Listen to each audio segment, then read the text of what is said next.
आज इस विधानसभा का कार्यक्रम शुरू करते हैं। इस सभा में दोनों पार्टी के कार्यकर्ता और प्रतिनिधि उपस्थित हैं। हम सबसे पहले हमारे वर्तमान विधायक की बातों को सुनेंगे। उसके बाद विपक्ष के मंत्रियों को अपनी बात रखने का टाइम दिया जाएगा। पुतिन पांडे जी, आप अपनी बातों को रखिए। प्यारे दोस्तों, हम दोस्त कब से हो गए? हम तो दुश्मन हैं। और तुम लोग किसी के दोस्त नहीं हो सकते, पूरे देश के दुश्मन हो तुम लोग, दुश्मन। आप लोगों को भी टाइम दिया जाएगा, तब आप बोलिएगा। दोस्त कैसे बोला? कौन से मुंह से तू दोस्त बोला हम लोगों को? हम लोग दोस्त है ही नहीं, दुश्मन है तुम्हारे, दुश्मन। हाँ, दुश्मन है हम लोग। दोस्त तू कैसे बोल दिया? पागल है तू। बीच में ना बोल, हमारे मंत्री को बोलने दे। नहीं, कौन सी दोस्ती पहले ये बता। तू हमारे साथ खाना खाता है, हमारे साथ लैट्रिन करने जाता है, कौन सी दोस्ती बता? दोस्ती कैसी दोस्ती? आपको टाइम दिया जाएगा, तब आप बोलिएगा। महोदय शांत हो जाइए। स्पीकर साहब, आपकी इज्जत करके चुप हो जा रहा हूँ, नहीं तो अभी इन लोगों को अपनी औकात दिखा देता अभी इनकी दोस्ती में। आप अपनी बात रखिए। मेरे प्यारे साथियों। साथी? अब हम साथी कहाँ से हो गए? तुम लोग तो किसी के साथी होने के काबिल नहीं हो। नहीं, सच बात है। साथी कहाँ से हो गए? साथी ये बता पहले। पूरे देश को पता है कितना साथ दिए हो देश का तुम लोग। ये दोस्ती और साथी बनाना छोड़ो, देश के ऊपर कुछ काम करो कुछ। सॉरी स्पीकर साहब, जो इन लोगों को साथी बोल दिया। जब ये लोग अपने घर वालों का साथ नहीं देते हैं तो हमारी सरकार का कहाँ साथ देंगे? स्पीकर सर, इनको बोलो कि ये ढोल ना बजाएं, यहाँ कोई मुजरा नहीं चल रहा है। बजाने दे यार, ढोल बजा बजा के तो यहाँ तक पहुँचे हैं, और हारने के बाद यही काम बचेगा इन लोगों के पास। तुम अनपढ़ों को क्या पता, ये तालियां होती हैं, तालियां, एप्रिसिएशन। स्पीकर सर, इतने गंभीर मामले पर हम यहाँ विचार करने बैठे हैं कि तालियां बजाने बैठे हैं। पूरा देश सड़कों पे खड़ा है और इनको तालियां बजाने की पड़ी है। इन लोगों को ऑर्केस्ट्रा में भर्ती कर देना चाहिए। पता नहीं कहाँ से आ जाते हैं लोग ऑर्केस्ट्रा वाले। पहले अपना मुंह दिखाओ, उंगली उठाने से पहले। ऑर्केस्ट्रा वाले तुम लोग हो, समझे? आप सभी को मौका दिया जाएगा, आप सभी को टाइम दिया जाएगा, तब आप बोलना। तब भी बोलेंगे और तब तो बोलेंगे ही। आप बोलिए महोदय, आप अपनी बात रखिए। मेरे देशवासियों, आप सबको पता ही है। हमें पता है, सब पता है। हमें लूट कर खा गए हो देश को। अगर हमें पहले पता होता ना तो यहाँ तक का नौबत ही ना आता। स्पीकर सर, चुप करवा लो इनको। ये लोग हमारे मंत्री को बोलने नहीं दे रहे हैं, अपनी बात रखने नहीं दे रहे हैं। हम लोगों ने तो आंख बंद करके, कान बंद करके इन लोगों पर विश्वास किया था। पता होता हमें तो हम मंत्री बनने ही नहीं देते इन लोगों को। तुम लोगों को पता होता तो आज तुम लोग हमारी जगह बैठे होते, तुम्हारी सरकार होती। तुम लोगों पर पब्लिक ने तो विश्वास किया नहीं, तुम लोग क्या दूसरों पर विश्वास करोगे? प्यारे देशवासियों, आप लोगों को तो पता ही है, आप लोगों ने हमारा साथ दिया था और हमारी सरकार बनाई थी, और हमारे विरोधी पार्टी वाले हमारा पैर खींच रहे हैं, हमारी सरकार का पैर खींच रहे हैं, हमारी सरकार को गिराना चाहते हैं। तुम लोग तो पहले ही गिरे हुए हो। तुम लोगों ने ना तो पूरे देश के लोगों का पैर काट दिया है। पूरे देश के लोग परेशान हैं तुम्हारी सरकार से। देश का सत्यानाश कर दिए हो तुम लोग। महोदय, आप लोगों को भी टाइम मिलेगा, अपने टाइम पर बोलिए आप लोग। आप लोगों को तो पता ही है, हमारा पूरा देश एक परिवार है और मैं इस परिवार का मुखिया हूँ। इसी बात पर तो हम लोग दुखी हैं, हमारी पार्टी दुखी है। तुम लोग पूरी जिंदगी दुखी ही रहोगे। बात बोलने दो हमारे मंत्री को। मुखिया होने के कारण मेरी जिम्मेदारी बनती है कि मैं अपने बातों को इस लोकसभा में रखूं। ये हक मुझे देश की जनता ने दिया है। बस आपका टाइम समाप्त हुआ। समोखन जी, आप बोलिए। ये क्या बोलेंगे? इनकी औकात नहीं है हमारे सामने बोलने की। चुप करके बैठा रहे, ठीक है? चोरी कर करके संसद तक पहुंच गया है तू, हमारे सामने क्या बोलेगा? हम सब जानते हैं। स्पीकर महोदय, मैं शुक्रिया करता हूँ, मुझे बोलने का मौका दिया आपने। स्पीकर साहब, मैं शुक्रिया करता हूँ आपसे एक बार और। समोखन जी, आप कृपया स्लो बोले, आवाज आ रही है आपकी, इतना चिल्लाए ना। ये लोग रास्ते में ठेला लगाने वाले लोग हैं, चिल्ला चिल्ला कर बोलने की इनकी आदत पड़ी हुई है। ऐसे ही तो बोलेंगे यहाँ पर। नौटंकी वाले हैं ये लोग, नौटंकी वाले। तुम लोग क्या करते हो? चोरी करते हो, चोर हो तुम लोग। खुद का बिजनेस अच्छा है चोरी करने से। हमें नौटंकी वाले बोल रहे हो? तुम लोग खुद नौटंकी वाले हो, पूरे देश को बेच चुके हो। हाँ, तू सही बोल रहा है। ये लोग है हरामी, लोग हरामी है। ऐसे चिल्ला चिल्ला कर तुम लोग सरकार नहीं गिरा सकते हो। आप चुप करिए, बैठिए, आप बैठिए। शुक्रिया स्पीकर साहब। मैं तो ये पूछना चाहता हूँ इन लोगों से कि गवर्नमेंट का मतलब क्या होता है? गवर्नमेंट का मतलब होता है जो मिनट मिनट पर गौर करे देश के लोगों का, वही होता है गवर्नमेंट। इन लोगों ने गवर्नमेंट का मतलब समझा है कि हर मुद्दे को गौर करके भूल जाओ 1 मिनट में, वो होती है गवर्नमेंट इनके हिसाब से। तुम लोगों को क्या पता गवर्नमेंट का मतलब? कभी गवर्नमेंट की सीट पर बैठे हो तो पता लगे। बकवास ना करो, जो बोलना है साफ साफ बोलो। हमने भी गवर्नमेंट चलाया है, और तो और हम लोग गवर्नमेंट बनाते हैं और हम लोग ही गिराते हैं। मैं तो ये बोल रहा हूँ कि ये सरकार नहीं, बिजनेसमैन है। बिजनेसमैन के हाथों बेच चुके हैं पूरे देश को। बिजनेसमैन को ही देश का प्रधान बना दिया जाए। ये नौटंकी करने वाले हैं, नौटंकी करवा लो इनसे चाहे जितना, मुद्दे पर कभी नहीं आएंगे। हमने देश से नौटंकी नहीं किया जो तुम लोग कर रहे हो। तुम लोग कुछ नहीं कर सकते हो देश के लिए। हम देश के लिए आजादी से पहले से लड़ते आ रहे हैं और अभी भी देश के लिए लड़ रहे हैं। देश के लिए हम अपनी जान तक दे सकते हैं, आखिरी सांस तक देश के लिए लड़ते रहेंगे। भारत माता की जय।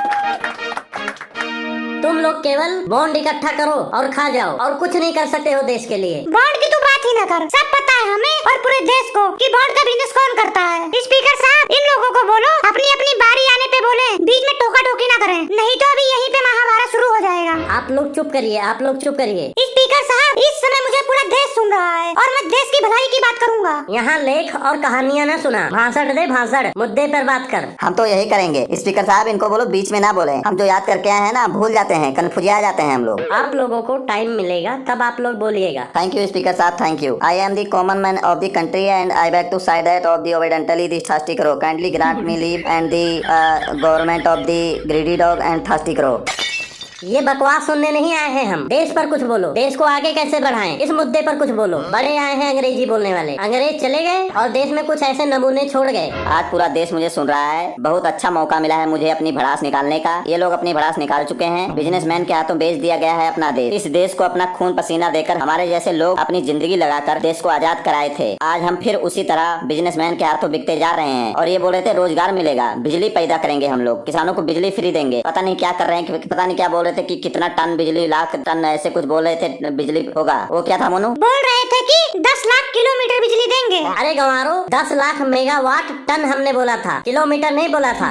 हाँ, जो भी है, कुछ भी हो, पर बिजली कुछ नहीं पैदा हो रहा है। जो भी थोड़ा बहुत बिजली आ रहा है उससे लोग करंट में लग के मर रहे हैं, किसान आत्महत्या कर रहे हैं, नौजवान सुसाइड कर रहे हैं। ये लोग देश को बर्बाद कर दिए हैं। अगर यही हाल रहा तो कुछ दिनों में लोगों को मरने के लिए भी बिजली नहीं मिलेगी। देश में देखो कितनी महंगाई है, महंगाई की मार है। देश के लोग महंगाई के मार से जूझ रहे हैं, लोग परेशान हैं, डिप्रेशन में चले गए हैं। डिप्रेशन की गोलियां तक महंगी हो चुकी हैं। इनको देश का थोड़ा भी फिक्र नहीं है। तुम लोगों को देश की अच्छाई नहीं दिखती है। रूस और यूक्रेन का देखो, ईरान और इजराइल का देखो, कितना बुरा हाल है। कम से कम हम अपने देश में सुरक्षित तो हैं। ईरान और इजराइल की बात छोड़ो, ठीक है, अपने देश की बात करो। आज बहुत ही गंभीर मुद्दे पर बात चल रही है। मुद्दे से भटकाओ मत। जो ये देश को लूट रहे हो, देश को बेच रहे हो, चोरी है ये, चोरी, सरासर चोरी है।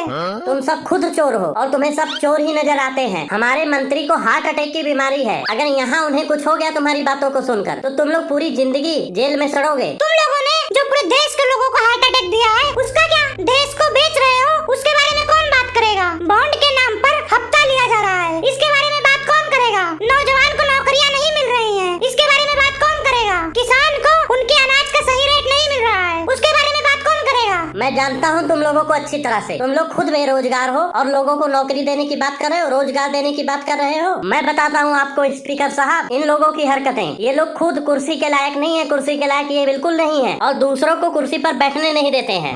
स्पीकर साहब, आप इनको चुप कराएंगे कि मैं अपने तरीके से इनको चुप करवाऊं? मछली बाजार बना के रखे हैं संसद को। चुप कर जाओ अब, नहीं तो एक की लाश जाएगी यहाँ से। अब आप धमकी नहीं दे सकते हैं सरकार, ऐसे शब्द का प्रयोग नहीं कर सकते हैं। अपने लिमिट में रह के बात करिए। आप चिल्ला चिल्ला कर बोल रहे हो, हम भी चिल्लाना जानते हैं, हम भी चिल्ला कर बोल सकते हैं। चिल्ला तो एक बार चिल्ला तो तू, मेरी जुबान खींच के बेल्ट ना बना लूं तो मेरा नाम भी मोनू नहीं। तुम लोग बैठ जाओ शांति से। अब हमें देश को चलाने दो, तुम्हारे बस की बात नहीं है। स्पीकर साहब, मैं आपसे 2 मिनट बोलने का परमिशन चाहता हूँ। सिर्फ 2 मिनट मुझे बोलने दीजिए। बोलिए, आप बोलिए। स्पीकर साहब, ये चिल्ला चिल्ला कर इसलिए बोल रहे हैं क्योंकि ये चिल्ला चिल्ला कर देश की सरकार को गिराना चाहते हैं, झूठ को सच साबित करना चाहते हैं। स्पीकर साहब, आजकल जो राजनीति हो रही है ना, बहुत घटिया किस्म की राजनीति हो रही है। डिनर पर बुलाकर एमएलए एमपीओ को खाना खिलाया जा रहा है, शराब पिलाया जा रहा है, भड़काया जा रहा है, उन्हें लुभाया जा रहा है, लालच दिया जा रहा है, अपने पार्टी में शामिल किया जा रहा है। क्यों बुलाते हैं लोग डिनर पे? कभी आप लोगों ने सोचा है? मैं बताता हूँ क्यों बुलाते हैं डिनर पे। बहुत बड़ी साजिश हो रही है डिनर पर बुलाकर। उनको बुलाकर दाल रोटी खिलाकर रिक्वेस्ट किया जा रहा है, बोला जा रहा है कि हमारा नमक खाए हो, अब नमक हरामी मत करना, नमक हलाली करना, हमारी पार्टी का साथ देना, हमारे साथ खड़े रहना, हमारे पार्टी को वोट दिलाना। ये गलत आरोप लगाया जा रहा है स्पीकर साहब, बिल्कुल गलत बात कर रहे हैं लोग। साजिश किया जा रहा है हमारे खिलाफ। अगर ये साजिश नहीं है तो एमपीओ को डिनर पर क्यों बुलाया जा रहा है? ब्रेकफास्ट या लंच पर क्यों नहीं बुलाते हैं? ये मैं नहीं, पूरा देश पूछ रहा है, पूरा देश की जनता पूछ रही है। स्पीकर साहब, इनको अपनी जुबान पर लगाम लगाने के लिए कहिए, नहीं तो मैं इनकी जुबान खींच कर बाहर कर दूंगा। घटिया किस्म की राजनीति कर रहे हो। अगर कोई कुछ बोले तो जुबान खींचने की बात करते हो। तुम लोगों को राजनीति के बारे में क्या पता है? ये 10वीं में फेल होने वाले राजनीति क्या बताएंगे? जाओ पहले राजनीति सीख कर आओ, कहीं राजनीति का कोर्स करो, फिर आके हमसे राजनीति के सवाल जवाब करना। मैं तुम लोगों को बताना कहना चाहूंगा कि जितने दिन से तुम लोग राजनीति कर रहे हो ना, उतने दिन तो ना हमारी जिंदगी में संडे पड़ चुके हैं। हमारी पूरी जिंदगी संसद में बीत चुकी है। मुझे लगता है तुम दोनों संसद भवन में ही पैदा हुए हो, यही पले बड़े हो। राजनीति के बारे में हमसे ज्यादा कोई नहीं जानता है। मैंने राजनीति सीखा है, पढ़ा है, कोर्स किया है। तूने कोर्स किया है ना? मैंने कोर्स के साथ साथ अपने सगे बाप से राजनीति सीखा है। अपने बाप से? उनसे कैसी राजनीति सीखा तूने? शायद आप लोगों को पता नहीं है, मेरे पिताजी बहुत बड़े लीडर रह चुके हैं। एक बार मैंने अपने पिताजी को बोला मुझे राजनीति सिखाओ, मैं लीडर बनूंगा। फिर मेरे पिताजी ने बोला राजनीति तेरे बस की बात नहीं है। फिर मैं वही जमीन पर लेट गया कि मुझे राजनीति सिखाओ, सिखाओ मुझे राजनीति सिखाओ, मैं कुछ नहीं जानता। 2 दिन तक मैंने खाना पानी छोड़ दिया और मैं बीमार हो गया, लेकिन अपनी जिद नहीं छोड़ी। फिर मेरे पिताजी से देखा नहीं गया। आखिरकार वो आके बोलते हैं ठीक है मैं सिखाऊंगा तुझे राजनीति। पहले दिन मेरे पापा ने बोला कि छत पे चढ़ जा, और मैं चढ़ गया और मेरे पापा नीचे खड़े थे। फिर मेरे पापा ने बोला ऊपर छत से छलांग मार दे। मैंने बोला मेरे दोनों पैर टूट जाएंगे। क्या बोल रहे हो, छत से छलांग मार दूं? पापा ने बोला मैं तेरा बाप हूँ, मुझ पर विश्वास कर, मैं तुझे बचा लूंगा।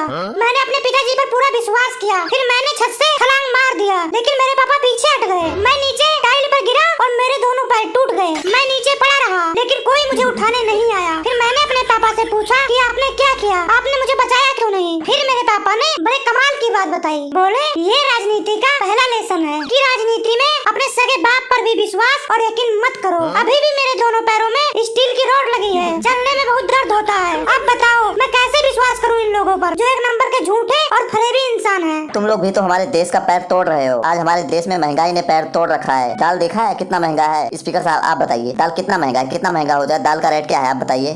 दाल का रेट हमें पता नहीं है। दाल खाने से हमें डॉक्टर ने मना किया हुआ। आपको मना किया ना स्पीकर साहब दाल खाने से? पूरे देश को तो मना किया नहीं है। पब्लिक तो रोटी के साथ दाल खाती है ना। आप बताइए डीजल और पेट्रोल का क्या प्राइस चला, मतलब क्या रेट है? मुझे नहीं पता, इसके बारे में जानकारी मुझे नहीं है। ये लोग ना पूरे देश को खा गए हैं। लोगों के पास ना जहर खरीदने के पैसे नहीं है। जहर का रेट तो पता ही होगा आपको स्पीकर साहब। माफ करना, ये भी मुझे पता नहीं, कभी लिया नहीं मैंने। देश को बेचकर खा चुके हैं ये लोग, अब कुछ नहीं बचा है देश में। तुम लोग खा रहे हो देश को, खुद तुम लोग भूखे नंगे हो और सरकार गिराकर देश के लोगों को भी भूखा नंगा करना चाहते हो। स्पीकर साहब आपका सर झुक जाएगा शर्म से ये सुनकर कि एमपी और एमएलए को जो है खरीदा जा रहा है, करोड़ों रुपए दिए जा रहे हैं उनको। ये अपनी सरकार बचाने के लिए किसी भी हद तक गिर सकते हैं। स्पीकर साहब अब इन लोगों से पूछिए क्या सबूत है इनके पास। अगर इनके पास सबूत नहीं निकला ना, फिर तो अभी देख लेना क्या होगा यहाँ पर। हाँ बता क्या कर लेगा तू, क्या कर लेगा, क्या उखाड़ लेगा बता। हाँ बता क्या कर लेगा, डरते हैं तेरे से क्या? हम यहाँ खाली हाथ नहीं आए हैं, निकालो रे निकालो।